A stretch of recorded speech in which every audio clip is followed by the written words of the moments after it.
with BleacherBumSports.net. This is Steve Palmatier on an absolutely wild Week 14 in the NFL.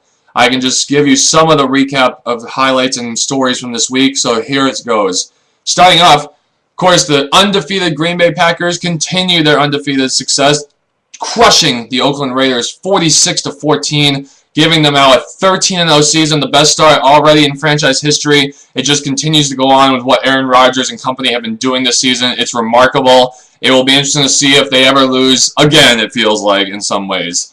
Also, in the counterbalance of it in the NFC, the bigger news including is that the San Francisco 49ers inexplicably lost to the Arizona Cardinals just the same way the Dallas Cowboys lost in Arizona the week before. Suddenly, the Arizona Cardinals are playing some pretty good football, but still, it's inexplicable to me how the San Francisco 49ers lost that game, knowing that they're fighting right now, especially with the New Orleans Saints for that bye spot, which in the playoffs, come playoff time, with the experience the 49ers have and a young coach in Harbaugh, that bye position is going to be crucial, I believe, for the 49ers to have great success in the postseason, if at all. And it's just an inexplicable loss to me how they did it. Now they are tied with the Saints. It's going to come down to the last 3 weeks, obviously. It's an exciting thing, but you cannot lose that game if you're the 49ers against the Arizona Cardinals. Next up, I give a huge congratulations to the Houston Texans this week on winning their first AFC South division title in franchise history. And it's not only that they've won it with, of course, the Indianapolis Colts being so helpless this year without Peyton Manning, but it's the way right now that the Houston Texans have been doing it all season long. You look at the injuries that team has had. Andre Johnson's been out most of the season. Arian Foster was out for the beginning of a lot of the season. And now, of course, Matt Schaub is out for the last 2 weeks. And who else but third-string quarterback T.J.Yates has led the Texans to 2 wins at home once last week against the Atlanta Falcons. And now this week, in unbelievable dramatic fashion, on the road against the Cincinnati Bengals, scoring a last-second touchdown with 2 seconds remaining to win by 1 point against Cincinnati. Just an absolutely simply remarkable performance and an amazing game to watch. I had the courtesy of watching it myself personally for that first game of my day. Next up, story-wise, and again, another unbelievable game yesterday. The Dallas Cowboys simply, again, collapsed and, again, continue to have their unsuccess in the month of December. Tony Romo played absolutely outstanding, 321 passing yards, 4 touchdowns, no picks. I cannot blame him for this performance. The simple blame comes down to the Dallas defense. They were up 15 points with just over 3 minutes to go in the fourth quarter, and they let Eli Manning torch them at the end. And once again, you cannot spell Eli right now without elite the way he is playing this year. If it were not for the performances the way Breeze, Rodgers, and Brady have been playing this season, I think Eli Manning would deserve a huge consideration for MVP this year the way he has played. He now has 14 fourth-quarter touchdown passes this season, tying 2 guys by the name of Peyton Manning and Johnny Unitas in that category. He has been absolutely simply remarkable this season, Eli has. And he just continued to do it in what was a crucial game for the New York Giants especially.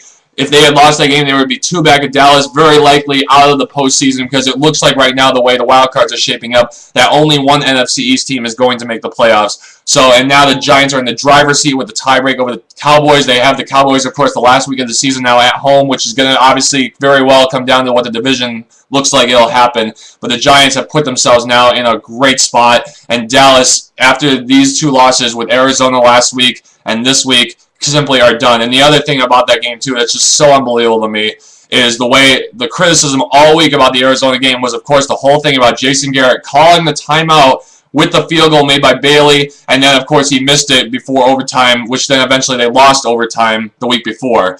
This week, Tom Coughlin, like most coaches would, iced Bailey again after he had made it.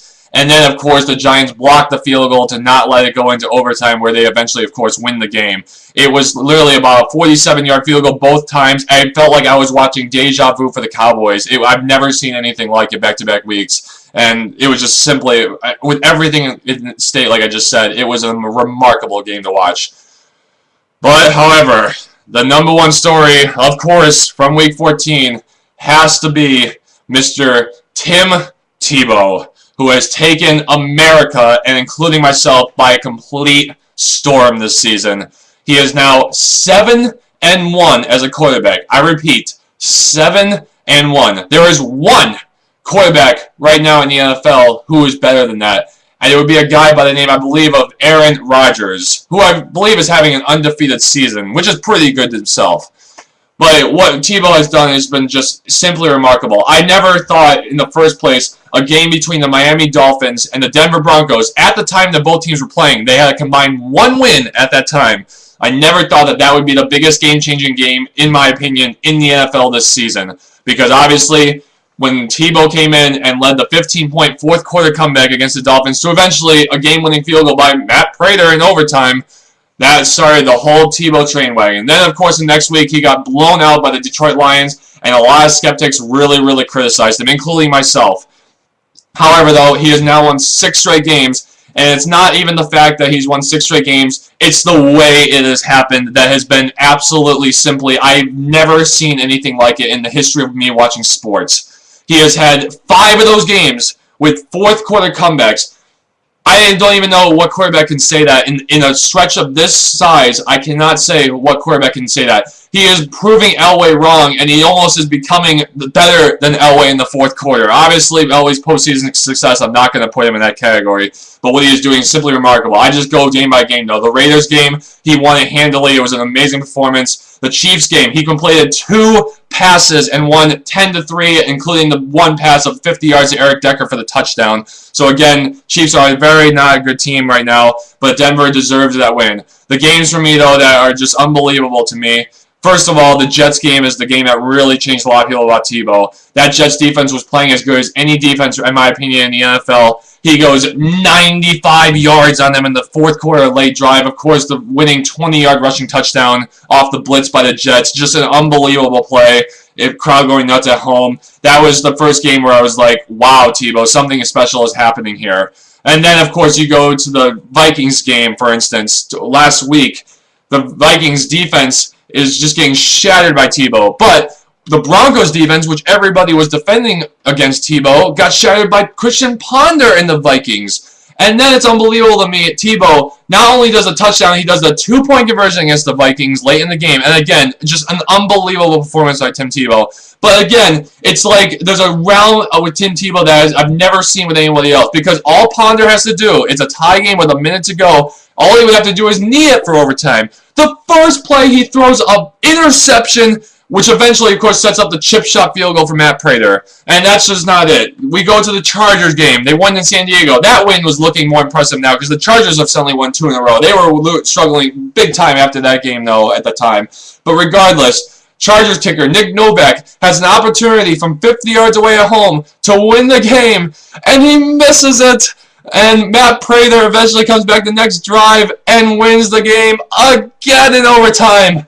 And now, this week, I'm a Chicago Bears fan, and this week was absolutely the creme of the crop for me of everything I have seen before. What happened in this game, I have never witnessed for me in the history of watching the NFL. I could go back to so many things. Tebow was 3 for 16 for 45 yards. Caleb Haney was playing better than Tebow was in the first 3 quarters. Yes, Caleb Haney was playing better than Tim Tebow. In the fourth quarter, though, once again, unbelievable. 190 yards passing in the fourth quarter in overtime. 18 of 24 passing with a touchdown, of course, and no picks. Just absolutely simply remarkable. The Bears defense, however, decided, just like the Jets defense weeks ago, to start playing a prevent defense. I don't understand why they don't stick with the same man-to-man coverage that they had the first 3 quarters. It just blows my mind away why the teams do not seem to fear Tebow in the fourth quarter, and they'll let him do the chip yards instead of worrying about giving up the big play. If it was me right now, why not just take the chance of giving up the big play? Because obviously you've seen in the past that Tebow has been able to rip teams apart with little dump-off passes to eventually leading to a touchdown. But that's not it about this game, though.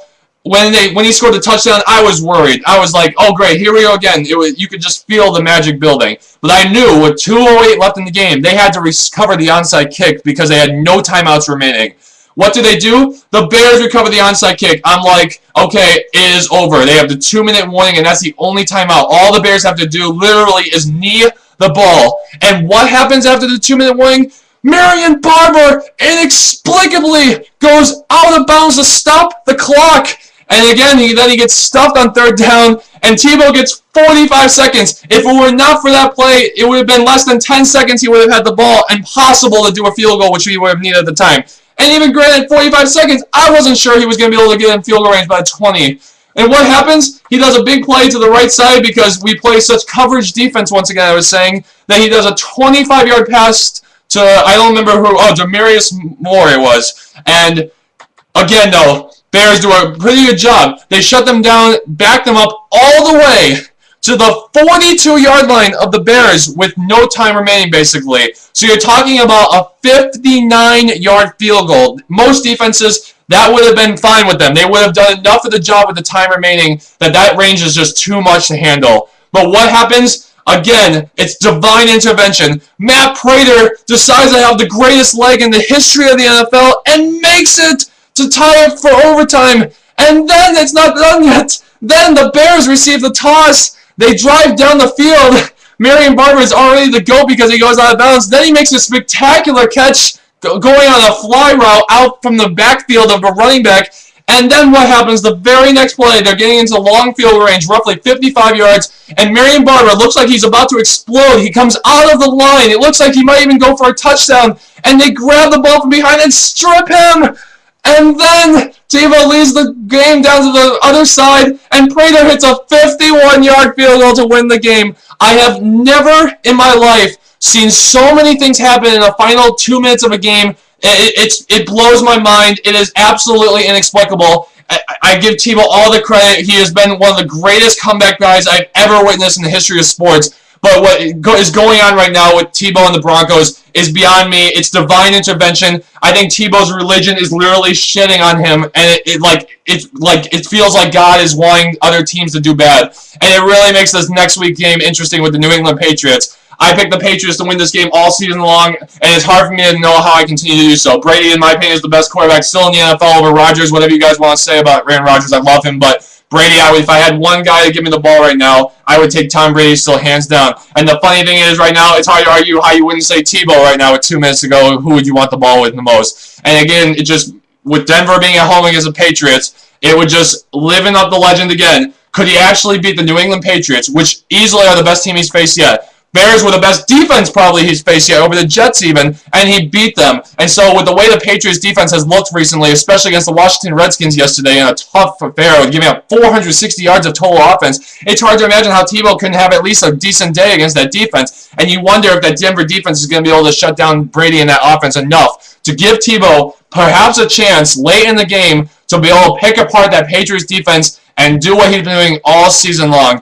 I absolutely cannot wait. It's the 2-minute master of all time for me in quarterbacks, with Tom Brady going up against the new 2-minute master right now in Tim Tebow. He has taken America by storm. It's absolutely inexplicable to me. I feel like I cannot ever pick against this team again. I almost want to go with Denver over New England because I feel like whenever Tebow is on your team, good things are going to happen and bad things are going to happen for the opponent.